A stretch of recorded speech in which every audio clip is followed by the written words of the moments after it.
Социјално претприемништво е претприемништво, значи се генерира профит кој што се реинвестира во социјална мисија. Кај нас е пред се тоа работна интеграција на луѓе кои што се потешко вработливи, од кои што па сега гледаме дека ќе бегаме од таа реторика, затоа што пазарот на труд толку е сега флуктуира, толку е јасно дека се повеќе ни требаат работници, што мислам дека самите ќе бараме без овие социјално претприемништво, димензија или ќе мора и тие луѓе да се вклучат. Ќе мора да се вклучат. И еве што бегаме од тој класичен капитализам, таа вертикалност, па не знам, разлика и нееднаквост во плати, експлоатација на работните, на работната сила. Не е фер, не може ние да замижуваме веќе кон тоа и затоа и многу јас лично го сакам социјално претприемништво, валидира дека треба да се прави профит, ама начинот на кој што правиме, не само надвор према експлоатирање на животна средина или што год, внатре како ние се однесуваме со нашите вработени е многу важно и мислам дека иднината и сама ќе побарува тоа.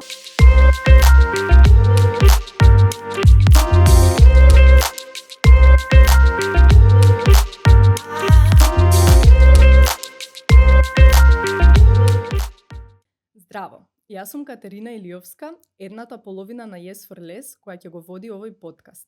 Откако започнавме со нашата идеја, пред околу 3 години, ја оформивме нашата екозаедница и мрежа на 40 на зелени бизниси, запознавме многу луѓе кои секојдневно не мотивираат со она што го прават. Темите поврзани со заштита на животната средина најчесто се прикажани како црни, темни и кај многумина од нас предизвикуваат анксиозност и страв. Со овој подкаст сакаме да ви ги доближиме токму оние спротивните, инспиративни приказни на личности кои нашле свој уникатен начин да дадат придонес за одржливиот развој во нашата земја. Неизмерно сме благодарни на нашиот главен спонзор Прокредит банка, кој прв го препозна потенцијалот во овој проект и потребата да се зборува повеќе на овие теми. Заедно со нашите други поддржувачи, Саниленс и Пакомак, тие директно придонесуваат за подигнување на еколошката свест кај нас, како и за поттикнување и развој на зелената економија во нашата држава. Кликнете subscribe на нашиот канал за да сте во тек со наредните епизоди.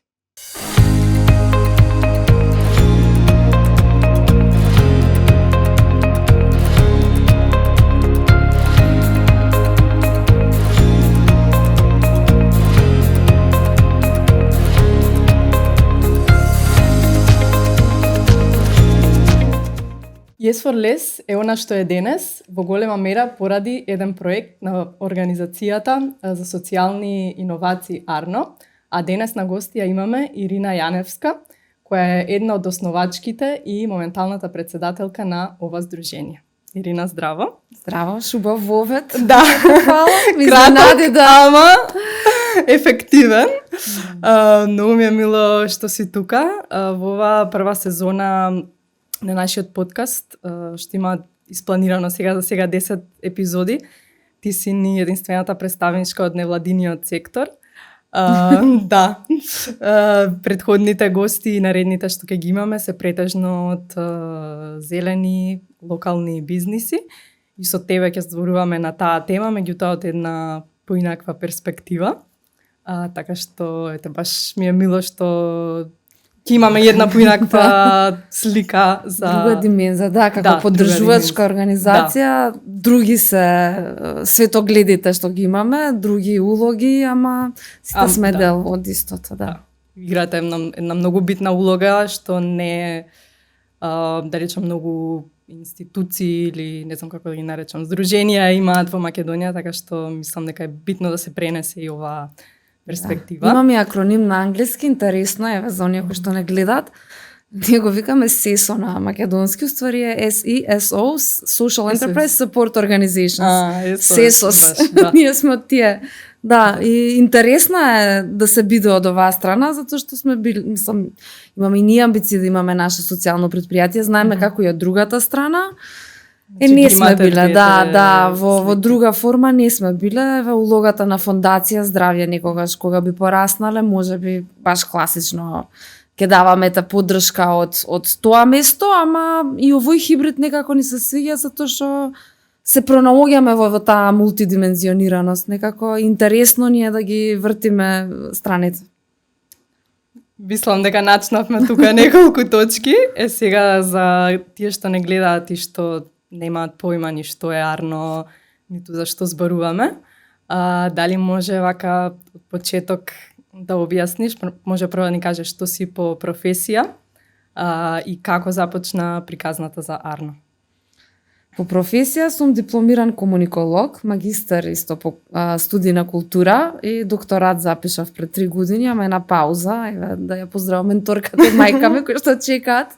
No pressure. Никогаш да продолжам. Мислам дека тешко со оглед на другиве улоги што ги имам, особено еве кој што најави во начело на здружение, кој што се поамбициозно зима и поголеми проекти, мислам дека оваа академскава страна малку ќе ја запоставам. Ама она што е типично за мене на страна од ова што го имам како формално образование, тоа што ме дефинира е граѓанскиот активизам. Од 16 сум во светот на невладините, буквално израснав. Долго време бев дел од Хера, таму многу бев борец за сексуално и репродуктивно здравје, човекови права. И после некое време некако ја абсолвирав многу таа тема, некако ја надраснав како лично, како предизвик и дојде нешто што мислам дека никогаш нема да ме напушти, тоа е социјалното претприемништво.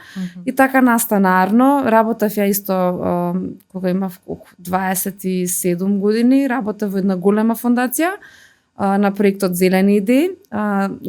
Надпреварот постоеше и уште постои на регионално ниво, во Македонија само се сменија улогите. Во тогашната фондација работев како координатор и на позицијата за комуникација и видливост. Кога престана таа фондација да постои, ми се јави донаторот и ме праша сега што со Зелени идеи, кој ќе го води во Македонија? Не знам, ќе најдеме некој. Ќе се најде некој јунак. Отвориш здружение и ја без размислување, па што знам, ајде ќе отворам. Ни на крај памет дека ќе се најдеме во оваа улога, ова е long story short, сега е 10 години подоцна, Зелени идеи нас ни е во ДНК-то и многу убаво го ни даде патоказ за активизам, за зелени бизниси, за социјално претприемништво. И затоа што тоа е толку динамична област, никогаш не може човек да рече дека знае за зелени социјални бизниси, се не може да се исцрпи таа тема. Да, особено сега што доаѓа, мислам што веќе дојде ново тренд и се развиваат и нови бизнис модели, ќе зборуваме подоцна. Да. И науката си го кажува своето што е добро, што не е добро за природата. Многу често се отфрлаат работи. Мислам веројатно и други во области, ама мене лично тоа ми е предизвик и некако се најдов во ова и мислам дека I'm here to stay. Сега јас од ова што сватив што го кажа, значи вие како здружение од самиот почеток почнавте да се насочувате кон областа на зелено претприемништво. Да. Исто така и на социјално претприемништво? Да, кај нас во дефиницијата ние едно со друго, значи ние го делиме зеленото некако поларно од социјалното. За нас секој бизнис треба да прави добро за природата, односно да не ја штети. Да. И затоа ставаме знак еднакво, социјално еднакво на зелено претприемништво. И тоа е многу, например, видливо во Европа, еве кооперативите никогаш не би без разлика што има таа форма на здружување, или се многу актуелни Шпанија, Италија, имаат стварно голем легаси, никогаш не ја запоставуваат или не ја стават поназад зелената димензија, она што е добро, локалната димензија, набавките, многу некако органски им доаѓа и ние така исто сакаме тука да го донесеме тоа и многу се радуваме што во предлог рамката за законот за социјално претприемништво, овака да си кажеме, затоа што доста се инвестиравме таму преку работа во работните групи, јас како некој джуниор експерт се појави во тој проект. Во таа иницијатива се призна и се валидираше зелената димензија на социјалното претприемништво. Тоа е убава порака за сите, затоа што не секогаш на прва е јасно.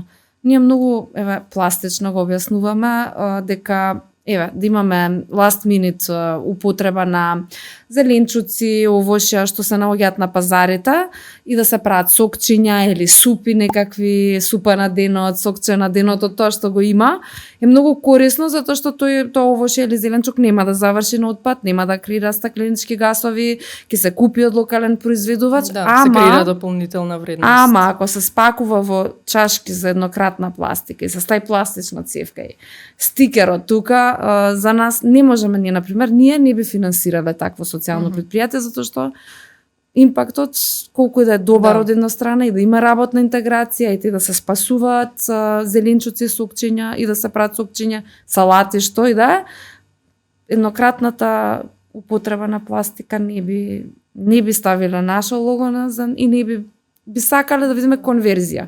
Значи убаво тоа е да. некако размислено, ама не домислено. До таму со сме, некоја почетна идеја, меѓутоа после во реализацијата што не е ни лесно и ќе зборуваме после за предизвиците на ваквиот тип на бизниси. Меѓутоа вие давате конкретно поддршка со тоа и сега се може да се видат повеќе и повеќе примери каде што нели од сите аспекти е се направено кој што треба, не само една идеја па другото подзамачкано. Ние го имаме тој комфорт да можеме да се бираме, а иако светот на бизнисот е многу тежок, таа конверзија од мејнстрим предприемништво во зелено е многу тешка и треба да им се каже на сите да, не е лесно, многу чини, не само што чини промени на навика, него чини пари, чини амбалажа да е посоодветна, да е хартиена или не знам, разградлива е 5-10 пати поголема во набавка.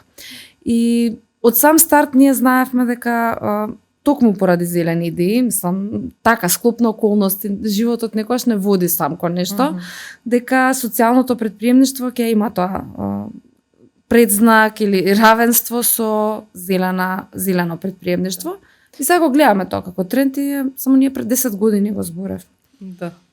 Сега сакав да те прашам пред да навлеземе повеќе во сите овие тематики што ги спомна, малце да разграничиме со некои термини. Значи тука спомнавме зелено предприемништво, зелени идеи, социјално предприемништво, исто така во странство еден термин кој се користи се sustainable businesses, односно одржливи бизниси.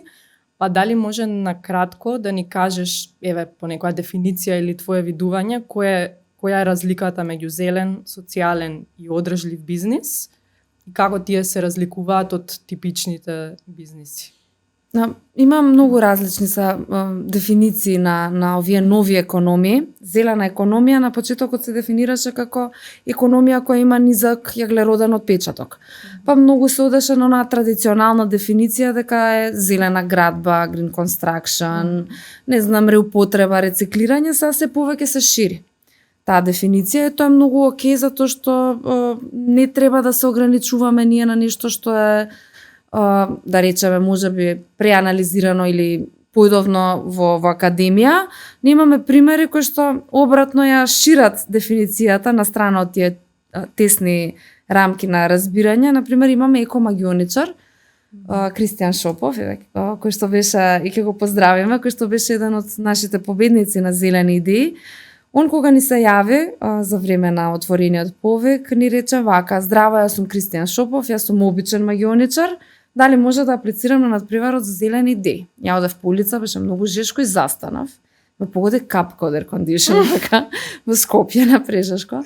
Викам, ајде да ги пројдеме критериумите да видиме дали спаѓаш во дефиниција на зелено предприемништво. Прво, дали правиш профит, мора да има за секој бизнес дефиниција инкам, да има приход некаков. Да, правам, продавам детски представи, настапувам за празници, поводи, во фирми, за индивидуалци, за забави, за што год. Добро, тик. Да. Како си зелен? Вика, имам пример од Америка, има еден магионичар што се вика Стив Треш. Инспирацијата од него ми е првен целосно да бидам облечен во upcycled clothes. И подоцна тоа се случи. Неговата облека за настап и од македонски дизајнери кои што ја прават од печворк, од одредени материјалчиња.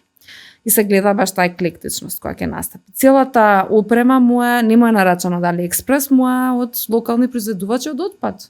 Наместо да купи нешто готово пластично од Кина да се увезе, тука е со наша работна сила од отпад, реупотребено. Да, имам гледано кути со пластика и слично. Прекрасно. Имам видено негова представа во живо, меѓутоа слики што имам видено на интернет. Вака нас не направи mind stretch, леле, стварно, тај са зелена економија, ние на сериозни конференции да објасниме преку екомагионичар, ама тој пример го користиме за се даде малце мада сега и веќе станува тренд, има екомаркетинг, zero emission entertainment, филмска индустрија на соларни панели, скроз е дигитално, станува ама ние сме уште по-традиционално конзервативно, затоа и го давам примерот со Кристијан, за да малце ја шириме димензијата.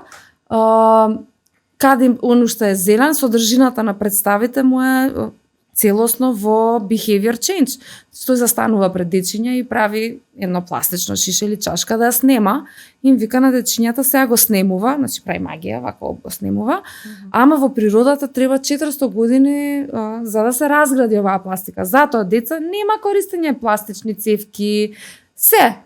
Или ако ги користите, ќе ја ставите во жолтата канта за рециклирање, меѓутоа тоа да ви е последно. Тој behavior change, тој контент е навистина многу охрабрувачки, затоа што од една страна го има овој активизам, кревање свесност, промена на однесување, друга страна па живее од тој entertainment, мислам, многу интересен пример. Да, тоа е баш пример што онака од почеток до крај, до самата реализација, секој дел е смислен. Од материјали до тематики, до се, така што навистина браво за Кристијан. Креативен многу и има социјален момент, а сега во неговите шоа во различна период од неговиот бизнис, различна социјална мисија има, уште се пронаоѓа, работеше со лицата кои што доаѓаат од менталната установа Бардовци, тие му правеа црта за ова што му беше сценографијата, имаше една девојка која што имаше физичка попреченост, па со асистивна технологија ги букираше представите, правеше некаква работна интеграција на луѓе кои што се потешко вработливи. Значи тука доаѓаме до моментот на социјални бизнеси, Да. Кај нас е поограничен, да речеме, мислам дека е супер поидовна точка и малце да се дефинираме. Социјално предприемништво е предприемништво, значи се генерира профит кој што се реинвестира во социјална мисија. Кај нас е пред се тоа работна интеграција на луѓе кои што се потешко вработливи, од кој што па сега гледаме дека ќе бегаме од таа реторика, затоа што пазарот на труд толку е сега флуктуира, толку е јасно дека се повеќе ни требаат работници, што мислам дека самите ќе бараме без овие социјално предприемништво, димензија или ќе мора и тие луѓе да се вклучат. Ќе мора да се вклучат на пазарот на труд, а инаку пошироката димензија е правење на нешто добро, возвраќање кон заедниците, преку една константна мисија, нели, да не е тоа општествена одговорност како корпоративниот сектор што има сега ќе донираме за игралишта, утре за не знам било што друго, да менуваме. Во социјалното предприемништво се делува со цел да се даде помош, некаква поддршка на корисниците или на една социјална мисија е константна. Тоа би било, да речеме вака, наједноставна кажана социјална, што е социјално предприемништво. Дали социјална мисија може да се важи, например, нешто поврзано со заштита на животната средина? Тоа е во новиот закон и да, и еколошката мисија се валидира како заштита, со тоа што тука па мене ми е, например, тоа е екобизнеси кои ќе кажат, доста голем лейбл, доста притисок, значи стварно за да ти велиш дека имаш еколошка димензија, треба многу во сите сегменти од работењето да си зелен, што е тешко, ама е убаво што валидираме дека тоа е правецот, нема друг начин. Да, мислам дека треба да се постават барем во странство како функционира, дека има критериуми, нели, за како набавуваш суровини, како се одвива целиот процес ако имаш пример производство на нешто, како се врши продажбата, пример ако треба да превезуваш, со какви возила превезуваш и обично на, не знам, веб страни или платформи како нашата има различни критериуми и сега секој бизнис е рангиран. И добро е луѓето барем да имаат таа транспарентност, па да си одлучат, еве, мене ми значи бизнисот да не користи пластично пакување. Гледам дека овој бизнис се труди во тој поглед и за бизнисите мислам дека е тоа добро затоа што може да видат во кои сфери може да се подобрат, затоа што, нели, кога се почнува од почеток не може наеднаш во се да си совршен. Меѓутоа битно е барем да се свесни дека има поле за подобрување. Да, битно е да знаеме каде сме и каде одиме. Ние во надпреварите и во RISE програмата работиме на бизнис моделирање преку бизнис модел Canvas, кој што го надградевме со две полиња. Едно е преку вашето работење, значи на носителите на идејата, како се прави придонес кон животната средина или општеството, и кои се ризиците. Затоа што не постои бизнис кој што е совршено зелен. Во еден дел е достава, рекламирање преку несоодветни канали. Да. Некако ние експлоатираме, инаку експлоатација е малце не добар термин, затоа што секако користиме ние природни ресурси, ама барем да сме свесни во тоа како можеме да транзитираме кон помала злоупотреба на природата и кои се опциите да се смени, и крајниот купувач, во ти што го кажа, е многу важно да знае да направи избор и дистинкција помеѓу повеќе или помалку зелен бизнис.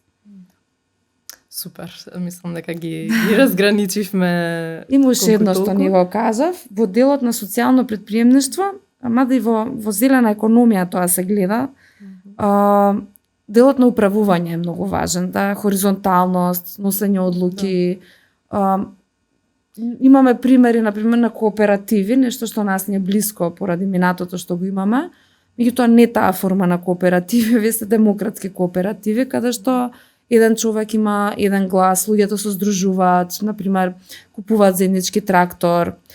Кај нас во земјоделие се најпознати, затоа што тоа ни е минатото. Во Шпанија се многу популарни кооперативите и баш најдовме една кооператива што е многу слична на тоа што го правиме со Yes for Less, и кога ја отворив нивната веб страна, бев као ова сме ние за 15 години, зашто они постојат 15 години, и ги прашав сакав да ги прашам нешто во однос на бизнис моделот, како функционираат, и човекот го сподели цел финансиски план со мене, онака гледаш таму 300.000 евра сека иде од кои се сите извори на финансирање, и онака останав запрепастена. Мислам, нели така функционираат тие кооперативи, секој што е член да може да види од каде доаѓаат финансите, каде одат, и баш мислам, го имав слушнато, ама вака кога ми го прати, знаеш, спредшитот за сите нивни финанси, баш се стаписав.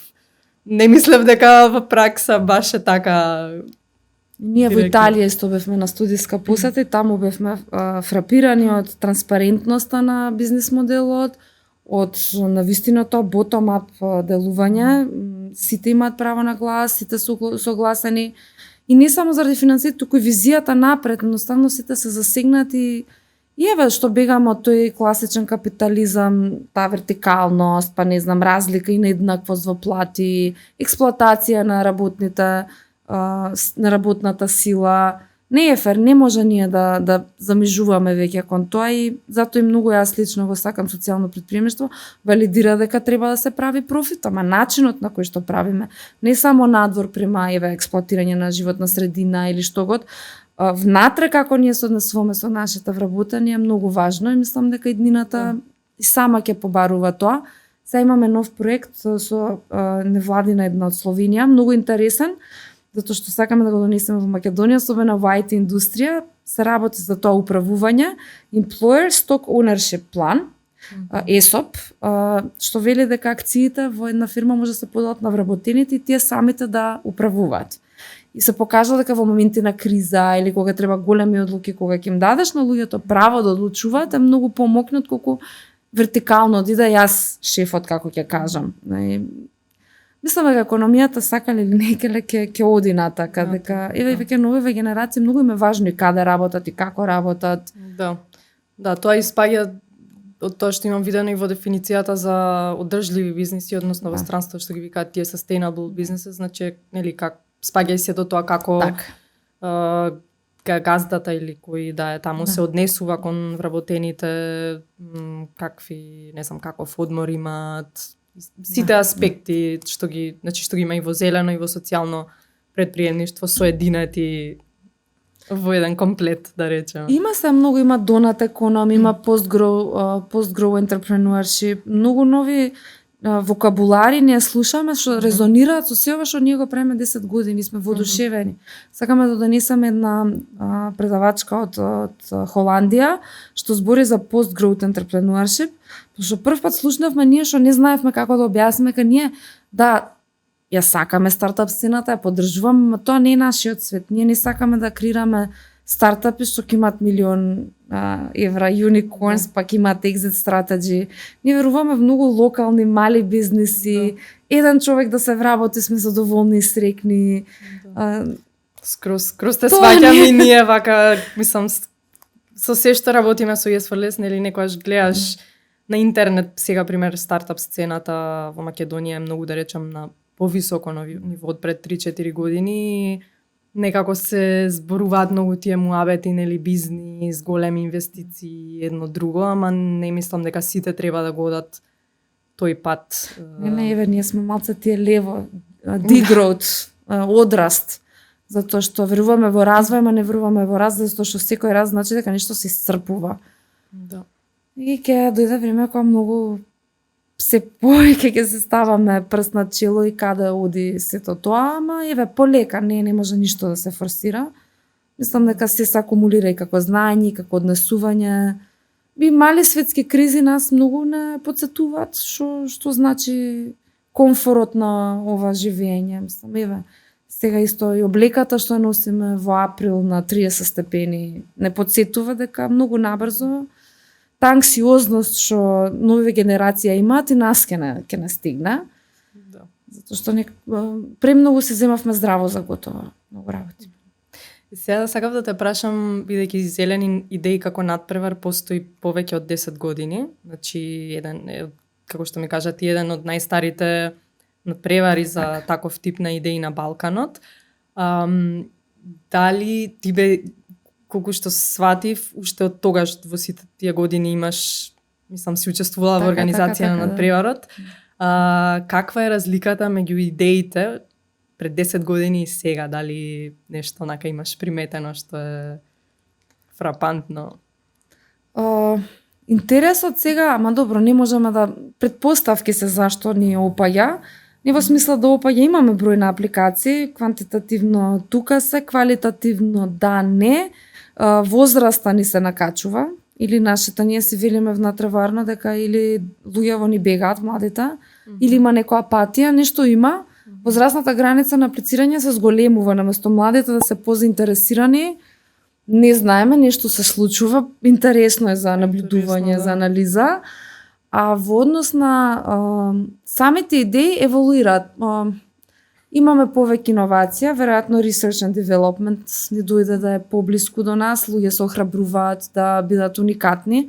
Еве, преклани имавме идеја од Прилеп, која што правеше инсект соба, пилот инсект соба, одгледуваа ларви од муви за да прават протеинска храна за миленичиња, да се замени месото. И сега тоа е многу различно од она што 2015-та, 2016-та, пелетки, рурален туризам, мед, да тие се повторуваат и супер, затоа што ние не можеме да бегаме од тоа што сме, зошто сега ние да се обседнуваме со технологија и иновација, ако имаме Атидже што на цел свет му раскажа half for me, half for them, пола за мене, му е раскажа на светот приказната за одржливост, да сега ние по секоја цена. Не, мислам, оставаме отворено, ние не сугерираме на луѓето, не ги наведуваме, немаме тематски области, иако многу често се прашуваме на регионално ниво дали треба во надпреварот да поставиме тема оваа година да sustainable одржлив транспорт, следната година да е храна и одржливост. Често ни се враќаме баш затоа што не кема да ги ограничиме луѓето, изворно да се дојде како што е, оставаме слобода. Она што можам да го кажам дека има поголема свест во буџетирањето.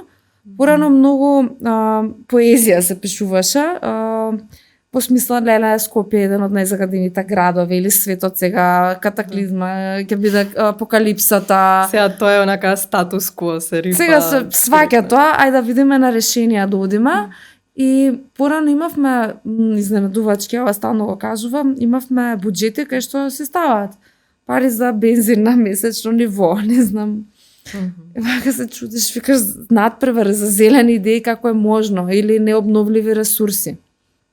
Се случува и на регионално некојаш филтерот да не работи добро, па да дојдат идеи. Луѓето значи се посвесни за што пристап до информации, медиумите, трендовите, вакви платформи како вашата што се појавуваат, стварно си има тоа так фрлаш камчи, рипл ефект се прават бранчиња.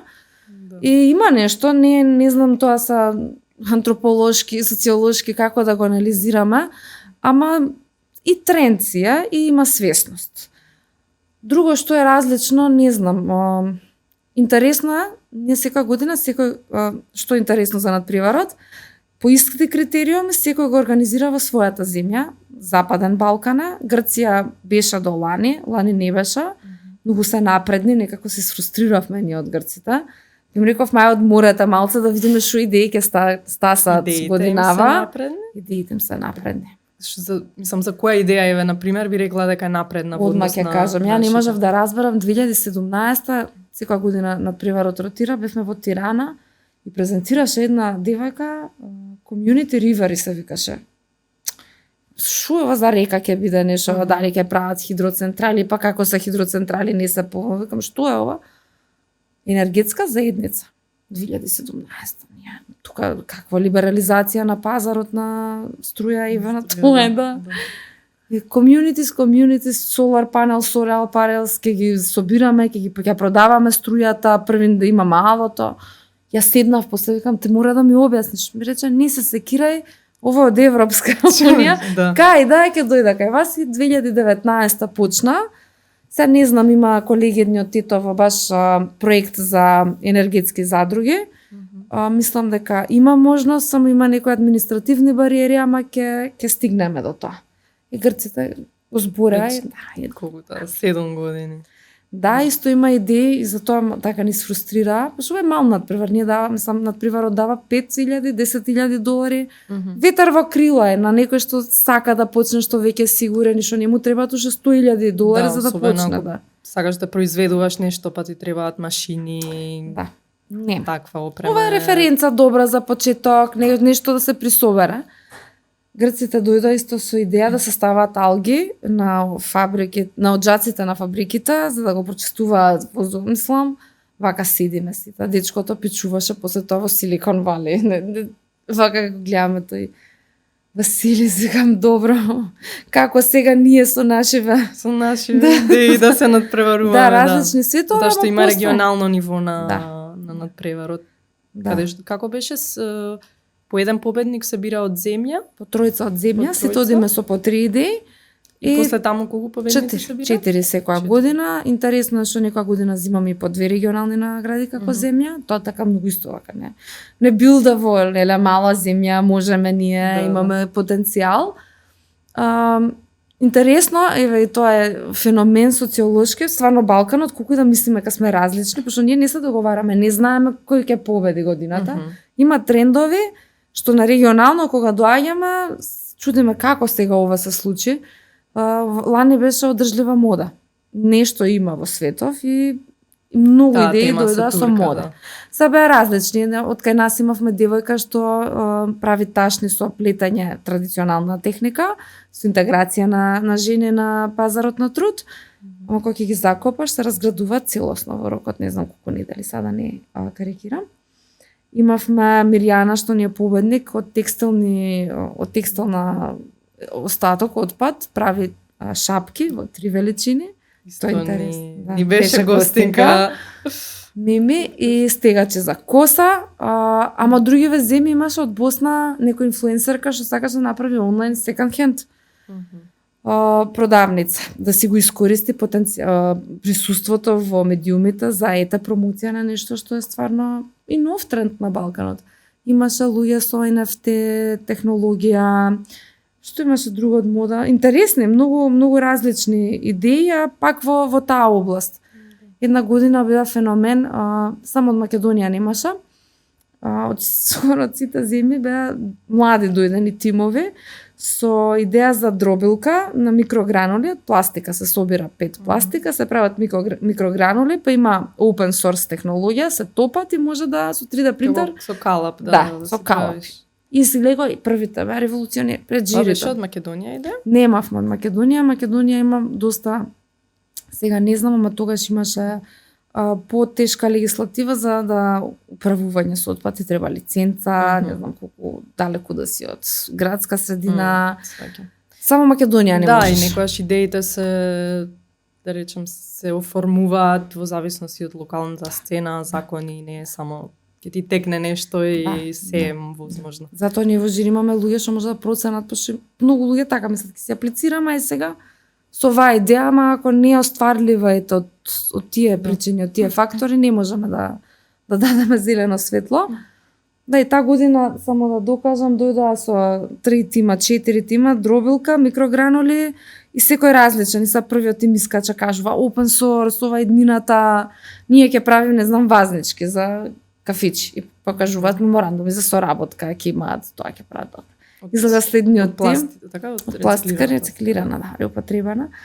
Вториот тим вика, окей, сега знаете технологијата, знаете дека open source, ние ќе се фокусираме на друг продукт. Ние ќе правиме не знам што друго и искачат од Србија на крај кажат ништо са наша презентација, заборавете питчингот, пошто истото се збореше. И вика ние ќе правиме бионички раце има они за луѓе што немаат нели екстремитети. Од рециклирана пластика. Да. И тоа се тие трендови за кои што ние самите не сме свесни, кога ќе дојдеме, едва чекаме, века сите ги гледаме. Ајде што има ново на Балканот, да. А како би ја оценила моменталната, да речеме, да ја наречам стартап сцена на зелени и социјални бизниси во Македонија? Верувам дека сега има многу повеќе него што имало пред 5-6 години. Меѓутоа, дали еве да речеме во однос на успехот, дали сега бидејќи има многу повеќе ресурси, надпревари, поддршка, дали има повеќе успешни бизниси отколку само на број? Затоа треба први да имаме податоци. Нашата земја многу кубури со било какви податоци. Ние правевме мапирање на младински социјални предпријатија пред 2 години. Има една мапа која што е интерактивна, ама ако отидете на мапата, ќе видите дека многу од тие и пробувате да ги контактирате, не постојат. Динамичен е светот, исто како и во стартап сцената, ние сакаме малце да се тргнеме таа тежина од плеќе и да речеме, окей, 90% од социјалните предпријатија можеби нема да успеат првите 3 години, тоа е во ред, затоа што е предприемништво, без разлика што е социјално, е предприемништво и е превземање на ризик. И гледаме во какви времиња живееме, колку поскапа цените на суровини, на машини, пакување. Се е многу скапо и тоа многу ги удри. Сите бизниси, па вклучувајќи ги социјалните, зелените бизниси. Интересно е дека има програми за поддршка. Мислам дека сме веќе зрели за таа предакцелерацијска програма, ама треба многу да се работи, треба и да се работи на паднасото, ќе го вратиме. Треба да се работи на финансиска писменост, на едукација, на формално образование. Многу е полесно, например, еве ние во рамки на предметот предприемништво во гимназиско образование, влагаме, имаме за амбиција да влеземе преку прирачници за професорите, мини работилници за младите, за да не има однаен шок кога ќе видат спонзорите, ајде стани социјален предприемач, што е како е тоа, да скукнеме неколку чекори за да постои таа свесност и само се надградиме, затоа што патот е, знаете, и вие после тоа е многу тежок и трнлив. И би ни олеснило кога ете барем малку во формалното образование би се дала темата, би постоела. Друго не знам што да кажам, треба стварно сериозна сондажа за да видиме ние каде сме, што сме, како сме, ми пак кажам многу е променлива таа. Динамично е предприемништво и многу е влијае од многу фактори. Да, и особено со сите зелени иновации, сите трендови што се моментално во светот постојано треба да се надоградува знаењето и да се иновира, затоа што не, мислам, онака пред една година нешто што било, сега веќе се отврла, да. Да, нешто ново. Предпоставувам, не предпоставувам, него знам дека имаш запознаено многу предприемачи, односно луѓе со идеи за ваков тип на бизниси. Па дали имаш забележано некоја вештина или особина што се провлекува кај луѓето што имаат ваков тип на идеи? Упорност. Што не се откажуваат. На страна па друго имаме ова ние контрастно во кога нема да влезат во финале. Имаме тимови или индивидуалци, толку се го сваќаат при срце. Не пишуваат приговори, не вечини над преварот, која е таа жири комисија, јас имам најубавата идеја. Тоа е спротивната и после гледаме дека нигде. Ние викаме, окей, може би, еве, да валидираме дека не е добро, ајде да видиме што ќе се случи со тој стартап, со тој тим. Ако на вистински чинела идејата, ќе продолжи и ќе си има, нели, свој моментум. ама тоа е контрасно од ова што е друго, имаме убави идеи кои што и во рај се случило да не победат, а да ни победат на зелени идеи над приворот, значи да не се откажат, да продолжат, отвореноста да се размислува. Има многу интересен феномен сега to learn and to unlearn. Толку брзо се менуваат работите да ние мора и да заборавиме нешто што сме го правеле конвенционално и традиционално, да го одучиме и да правиме нешто на нов начин. Тоа е таа вештина. А нешто што е специфично за ваков тип на бизниси, тоа што мислам дека упорност е за сите предприемачи, да. Генерално. Јас би рекла, пример, не знам, грижата за подобрување на општеството и животната средина, затоа што ти ако го имаш тоа во себе, на крај дури да не правиш пари колку што сакаш, пак те води некој друг порив, бидејќи ако ти имаш идеја за типичен бизнис, тебе мотивацијата ти е само пари. Значи ако нема пари, тебе идејата ќе ти замре. Не знам, гледав ова на Netflix како се викаше за дечко што го прави првиот coworking space. Израелец, нема се. Уморно после долг работен ден. Да го пуштам да го гледаш. Не мислам дека треба да го демонизираме толку приватниот сектор. Само пари. Мора да постои, ами дефиниција за предприемништво е дека сакаш да задоволиш потреба на пазарот, не да продаш, туку да се што измислено од некакво задоволување, некаква потреба. Нека си остане валидно, ама да, управо си ката филантропија. Ние на почетокот зелени идеи се викаше филантропија преку зелени идеи. Така се викаше над приворот, да. Што тоа е поривот да направам нешто добро за себе, за локалната заедница, подобро утре, подобро денес и треба тоа да е водилка, само треба и да знаеме што е тоа што не обкружува, да не биде тоа со розови очила, затоа што многу брзо ќе наудри реалноста и нема да се снајдеме во светот. Сепак ако нема профит, нема да постои бизнисот. Да. Тоа е дефинитивно нешто многу битно, дека дури да сакаме да правиме многу добро, ако нема, не може во еден момент ќе ти дојде премногу ако имаш друга работа. И ако тоа ти е нешто на страна, едноставно немаш толку сила и енергија. А правењето профит е уствари за да може да го зголемиш своето влијание како бизнис. Одржливост. Барем ние тоа викаме една плата, двајца да се вработат во ред, не барамо на exit strategy, овие што ги кажавме unicorns. И еве искрено ќе кажам, ние веќе во самите евалуацијски табели што ги имаме критериум тим. Дали сте вработени на полно работно време, доколку победите, кој ќе ја имплементира идејата, ова што го кажат, затоа што сме виделе многу пати, ова искуството ни го покажало, прекрасни идеи, нема кој да ги имплементира. И сега тука е тоа мачење и себе казнување, ама и тој порив, па што не може човек да си го спречи, едноставно или го имаш, или го немаш, те тера нешто да речеш, окей, ќе се ставам на пола работно време, ќе го терам и ова, во некој момент ќе направам ризик, нема да работам, ќе се инвестирам. Мислам, флексибилен. Не мора да одиш се додека ти сакаш да постои идејата, барем нас тоа со Сара ни е мотивацијата, дека можеби во овој момент ќе биде со помалку интензитет, во друг момент со повеќе, меѓутоа не ќе да замре идејата и ќе најдеме начин како да ја одржиме во зависност од нашата приватна ситуација и условите што се во тој момент. На рај се вида кај вас две девојки од две различни земји, не се од Македонија, сакаат нешто да направат. Таа редовност, посветеност, мислам, ние се гледаме домашните работата со менторот. Тоа се показатели дека некој човек стварно во тоа е со душа. Све ова што е површно, со чекај, ако може да скокнам или ајки имам исклучено камера на обукиве, да ги скокнам за да дојдам на питчингот за да земам средства, не може. Значи се гледа кога некој вие што, е со срце. Мислам, сте толку долго во таа сфера, сигурно знаете. Со осеќа. Да. А каде би рекла дека најчесто запнуваат зелените и социјалните бизниси? Дали, освен тимот, да речеме, тимот е мотивиран и се тоа окей, меѓутоа има некој друг момент кај што доаѓаат до некоја пречка, дали имаш нешто такво забележано? Тимот, заедничкото работење, водството, тој лидершип е нешто што мислам ги карактеризира сите луѓе кои што рекле ќе ќе го правиме ова заедно. Тој менаџмент, на мене лично исто ми е многу ново поле. Јас лани бев дел од, имав привилегија и сум многу благодарна.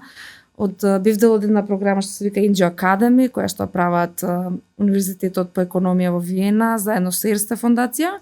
И учевме за менаџмент и за социјално предпријатие и за луѓе кои што се занимаваат со социјално предприемништво. Многу интересни средби имавме со ментори, со луѓе кои што научеа и на овие процеси. Процес на водство е многу важен затоа што еден конфликт може цела идеја да ја ничкоса. Не само посветувањето, времето, туку тоа носење одлуки, слушање на луѓе што се потивки, што не се толку артикулирани, вербални. Мислам дека многу имаме да учиме за менаџмент, века и нас во нашата култура. За љубување во својата идеја, мислам дека никогаш е погубна, ама е природно за секој, да, и ние многу често знаеме да кажеме дека треба да градиме екосистем, а не егосистем. Многу лесно се тоа е така клизав терен и се паѓа на тоа да мојата идеја е најдобра, мојата, ние, јас, а не гледаме дека стварно е екосистем, дека се е дел, синџирна набавки, промоција, приватен сектор треба да купи производ од социјално предпријатие, влада да поддржи, општина да го промовира и не може ние така да се гледаме со гард и мислам дека тука исто треба многу да работиме, ама пак е тој soft skills. Каде паѓаат исто на пазарната ориентација, на капитализмот, изложеноста на секакви ризици. Имаме многу убави примери на социјални, погрешно време, погрешно место можеби, на социјални предпријатија кои што не обстоја во Македонија, беа навистина и примери за регионот. Да. Добро, можеби некогаш, мислам, се случува да се врати некоја идеја во друга форма. Се воскресна. Од друг тим, така што мислам дека е битно тоа во правото време да се случи, бидејќи се менуваат работите и нешто што не успеало вчера може за една година да биде скроз успешно. Се случува, ние на нашите надпревари дозволуваме да се аплицира пак со идеја, нормално треба да има нешто да се мрднало. Ново, да не е истата. Исто луѓе многу не прашуваат зашто ви е овој критериум, идејата да не е постара од 3 години. Зашто го не успеала до сега, зашто сега би успеала? Тоа е тоа исто што жирито го оценува. Иновација, еве, кога спомнуваме колку е нешто ново, во светот постојат многу работи, еве и вие тоа што го правите, сте виделе нешто, сакате да го има во Македонија. Сосема е валидно ние да зборуваме за социјална иновација, нешто што е ново кај нас во општеството. Не за патенти, па сега некои хајтек измислици, да. Нешто што постои, не знам, Zero Waste Shop, да го има и во Македонија. Или се што постои во странство мора да се адаптира на локалниот контекст, така што тука според мене доаѓа иновацијата, не може нешто што во Шведска функционира тука на македонскиот менталитет истото. Да. Тоа, мислам, јас го зборувам цело време со контейнерите што се пример на нула отпад. Многу луѓе кога видоа дека се скршени отворени, а ова не функционира кај нас. А во Шпанија таквите контейнери се поставени во затворени простори каде што стојат под клуч. Значи тие да би биле на улица, можеби истото ќе би се случило. А кај нас, нели, најлесното е не функционира и толку тури пепел. Да, и само да критикуваме нешто од позиција на све нечине. Ја бев културолошки, како културолог, малце да си ја повикам таа димензија. Во Тајван бевме на студиска посета преку Европска банка. Беше пречисто и немаше нигде канти на улиците. Нема кај да фрлиш можно, да. Културолошки, како вика, молам, зашто нема канти? Па вика, ние секој што си го носи ѓубренцето со себе, си го чува и си го одлага дома. Нема, вика, па како? Па се ние го ставиме канти, тоа значи дека некој треба ги одржува, тоа значи треба плати да се плаќаат за нешто што нема потреба. Ја бев вака moment of silence, кјутев некои 30 секунди за дека разберам што сака да ми кажат, која е пораката. Каде го фрлаат ѓубрето? Со себе си го носи секој. Да. Тоа е како нема на планина, уствари, кога ќе отидеш тука на планина, мислам некој што не е планинар, ќе рече и нема канта планинарски дом, а не им текнува дека некој треба да се качи до таму и да го симне ѓубрето. Тоа е правило на планинари, ѓубрето си го носиш со себе, кај што ќе се качиш, таму ќе си го симнеш. Еве има и скор пример, Давид Козимлеко планина, некојаш ако има шанса да ви гостува, препорачувам да видите, еве изворна приказна на дечко што од град оди на планина и се занимава со производство на преубаво козје сиренце, ами го живее тоа најискрено, значи он живее таму во Раштаке горе. И истото кажа, Ирина, јас сум пресреќен што ги снема кантите, пошто јас идев и ги празнев затоа што луѓе доаѓа и фрла. Какви канти, не може, значи кој тоа ќе го чисти? Држува, да. Века не знам како, века ги снема канти, јас тоа ми е полесно затоа што нема ѓубре. Тоа е свеста дека ете културолошки да ние не можеме да ставиме нешто каде што не можеме да го одржуваме. Таа инфраструктура не е подобна на нашето функционирање, нашите сваќања. Да, во моментов. Дали сакаш кате во овој момент јас завракам буквата се. Мислам дека окей. Се разбира се уште лес, така што таман си. Сега ни остана уште малку време. Брзо поминува времето, сакав на кратко да го прокоментираме законот за социјално претприемништво. Јас не знам многу за законот, освен дека се крои некој 5, 6 или можда помалце години. Во многу верзии, многу години се крои. Да не зборуваме еве за тој дел зошто е одложен и се тоа, меѓутоа сакав само на кратко да спомнеш што се предвидува во тој закон, односно јас претпоставам дека има некои олеснувања законски за даноци и слично. Така. Тоа можеби ќе биде мотивација за луѓето што размислуваат за некој ваков бизнис, нели кога ќе излезе законот, што плюс има. Да се регистрираат, да се сертифицираат како социјални претпријатија, тоа е една можност што се нуди, за да добијат субвенции, ослободување од придонеси, капитал почетен за опрема, тоа е нешто што беше предвидено во законската рамка. Сега неблагодарно да коментирам, иако беше на ЕНР поставен, значи можеби мислам дека уште може да се најде, граѓаните да го видат, сите што гледат да го симнат, да прочитаат. Не стаса до собраниска процедура и ние само се надеваме дека новата влада ќе препознае колку е инвестирано за да се дојде до такво законско решение и ќе даде зелено светло. Имаше и критики дека е доста ограничувачки, јас кажав претходно дека кај нас социјалното претприемништво малку повеќе се фокусира на работна интеграција, вработување на тешко вработливи луѓе.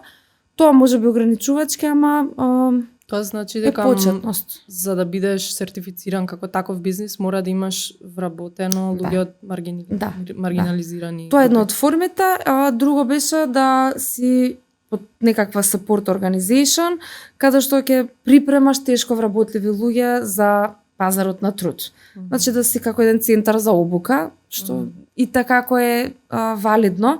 Еве еден пример за да го објасниме ова во Полска. Тим лидерката на проектот во Македонија исто беше од Полска.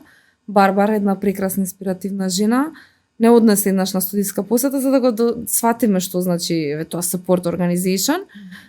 Таму општините заедно со невладините можат да формираат такви социјални претпријатија кои што подготвуваат луѓе за работа, на пример лица лишени од слобода, лица кои што имаат така. Да, и ги припремаат и после тоа им даваат и вработување во социјални претпријатија кои што на пример може да се исто партнерски. Volkswagen има социјално претпријатие заедно со Барка фондацијата и со општината и тие прават само еден дел од колите, бездомни лица им даваат сместување, значи си имаат нивни куќи, им даваат работа и е примерет и за работна интеграција и за партнерство и формулата што и кај нас се обидува да пресликаат преку тој закон, еве чисто како пример. И сега не знаеме што ќе биде одлуката на новата влада. Битно е да знаеме дека вакви форми постојат во Европа, се валидираат, а и без присуство на законска рамка ние натака треба да одиме. За среќа имаме еве грантови подршки, освен зелени идеи кои што е во тек до 6 мај може да аплицираат луѓе. Еве Јарно има друг проект кој што се вика екоиновации за подршка на циркуларна економија на Западен Балкан. Таму здруженија можат да аплицираат, можат со помали, можеби со фирми. Фокусот е на циркуларна економија, ама пак ќе кажам многу голем критериум е и таа социјална димензија, тоа социјално претприемништво, затоа што ни треба таа работна интеграција. Претпоставам дека законот е правен по некој терк од земји од Европска унија. Па Полска мислам дека е примерот кој што послужи најмногу, ама да, сите елементот на кооперативи, задруги, валидирање од Италија, мислам дека е така еклектичен и кај нас е за пофалба тоа што владата, доколку остане во оваа форма, се обврзува да даде субвенции. Во Србија, например, се дава дефиниција, ама таму нема токава парична помош. Тоа е разликата. Супер. Значи, очекуваме дека наскоро ќе се мрдне нешто. Да видиме, пак ќе кажам, и во отсуство на закон веќе сме зрели да размислуваме и еве имаме среќа што социјалното претприемништво е тренд, имаме донатори кои што го препознаваат. Освен наравно има и други здруженија, други проекти кои што даваат поддршка, грантова поддршка и сосем легитимно е затоа што навистина не е лесно да се прави социјален да си има социјално претпријатие во овие услови во кои што живееме денес, сосема легитимно е да си има и грантова поддршка, да бидете тој ветер во крила за да имаме примери на бизниси кои што прават добро и за луѓето и за природата. Сега за крај последното прашање, сакав да прашам прво што би им препорачала на луѓето, тие што не слушаат, што имаат некаква идеја или можеби имаат размислувано што од каде треба да започнат или од каде ти би им препорачала да започнат и можеби како на кратко без многу објаснување да ни кажеш неколку работи за што сигурно функционираат и што не функционираат. Пример, тоа што го спомна пластичниот отпад, сега конкретно ти ќе кажеш за програмите и надпреварите вие што ги организирате, меѓутоа што е онака no-go, а што можеби има нешто што си го видела дека повеќе пати функционира, можеби иновативни бизнис модели, да не продаваш само производ и слично. Да, може и услуги. Најважното од се, еве кога стигнуваат апликациите, ние одма можеме да процениме кога нешто е искрено, а кога не. Тоа е тати филантропија и порив што го спомна. Како се гледа тоа?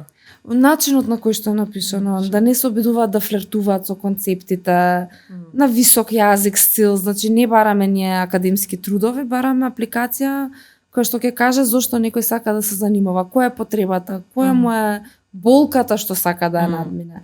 Дали би можеби некој има дете кој што е на спектарот, па треба да се прават играчки кои што се подобни за дечиња со аутизам, личната приказна, не затоа што има бизнис план кој што е најден и кој што не знам, стартап сега светски, да. Се чувствува таа лична димензија или можеби некој има куќа во село што е напуштена, па сака да направи еден приказна за бавен туризам. Да се долови таа искреност или сака да понуди во Виена.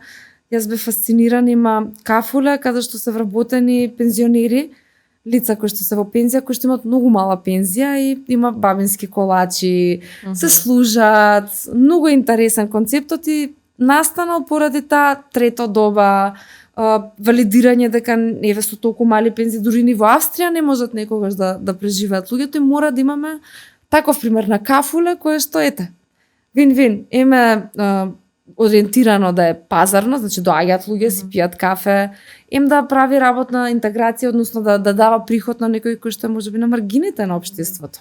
Да, тоа и ние го имаме приметено со бизнисите што ги имаме во мрежата, дека многу од луѓето почнуваат од некој свој собствен проблем. Пример, има многу родители што кога им се родило детето, тогаш приметиле некој проблем и кога немаш друг избор. Јана што беше исто, Јана ни е поддржана идејата од еден друг проект што ги имавме за прекогранична соработка, за исхраната, за козметиката.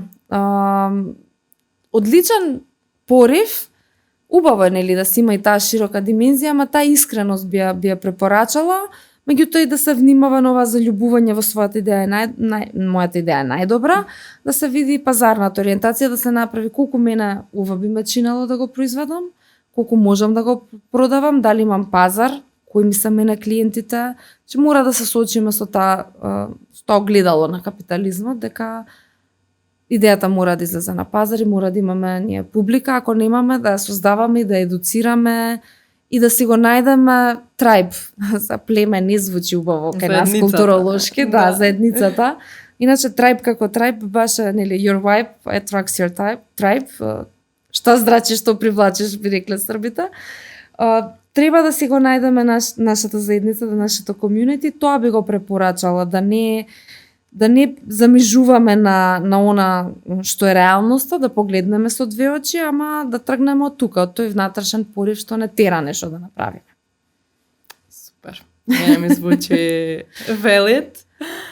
Се надивам дека ние бараме и преку нашиот сајт, и преку пораките што ги праќаме, и преку социјални медиуми, преку гостувања, дека може да се забележи, само да разгледаш неколку такви бизниси што ете се успешни или се уште постојат, може да видиш нешто што се провлекува на начинот на кој што комуницираат, што нудат и сето тоа. Така што мислам дека имаме барем сега добри, доволно примери за на нашето поднебје. Еве, вие сте пример за комјунити, дека стварно луѓето кога ќе најдат НЗС, сами одат кон тоа. Нема потреба од спонзорирани објави, од некакви наметнати силни комуникацијски бомбардирања. Треба да се здружуваме и тоа е. Ние сме и самите клиенти, нашиот supply chain е тој, земјата каде што живееме. Многу треба да се погледнеме кои сме, каде сме. Тоа би било мојата порака и да се користи моментумот, на вистина е моментум. Зелени социјални бизниси сега се високо на агендата. И на ЕУ, и кај донатори, и треба да се искористи тоа, затоа што на вистина има флуктуација на теми, на феномени во општеството, мора да се користи, дека се аплицира што е можно повеќе, да не се обесхрабруваат, да не веруваат во заговори, теорија на заговори или во, не знам, таа капиларна корупција. Да, ја има, ама еве ние сме многу транспарентни, кажуваме, кај нас нема врски. Не постои тоа. Контрауслуга ќе се направат ако пробуваат некако. Инаку и тоа е феномен. Затоа направивме нов сајт на Зелени идеи, zelenidei.mk. Google Analytics гледавме на Arno.mk, тоа е нашиот сајт. Што прават луѓето кога го објавуваме зелени идеи, кај се задржуваат на кои табови најмногу. Че се има аналитика денеска. Интересно беше, гледаат што се наградите, прво ги гледаат општите услови, се задржуваат, идат кај наградите и следно наградите тапе тимот на Арно, да видат кои сме, што правиме. Викаме вака, ништо, нов сајт правиме, да не се поврзува со нас, да буквално се добија тој впечаток дека надпреварот има многу цврсти критериуми, транспарентни, ова се победниците, имаме ЧПП. Ако на никој не му е јасно што се обновили и не обновили ресурси, барем она краткото интро може да види кај нас. Не знам, накид сакал некој од сребро да прави. Не може од сребро, значи освен ако не е скршено па да го претопувате, па ајде да ви пројде некако идејата. Не може кај нас сребро. Филигран да е традиционално. Не може, не обновлив ресурса. Така да на сајтот ги имаме тие елементи на едукација, на транспарентност, на чиста структура, со цел да кажеме дека нема шанси за врски. И тоа им го објаснуваме на луѓе. Океј, ние во Македонија ви да сакаме врски и ќе победа тројцата. На регионално ниво што ќе правиме? Има таму меѓународно жири што ги чита идеите, поставува прашања. Сулуда, контрауслуга си правиме и мислам дека таа стигма, таа предрасуда треба да се тргне кај нас.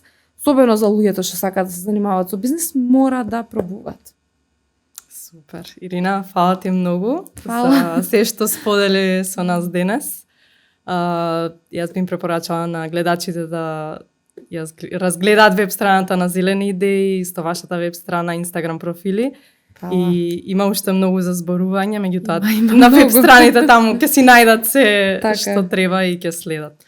Фала ката што постоите и фала што ни го дадовте овој простор. Во иднина ние сме тука за да соработуваме.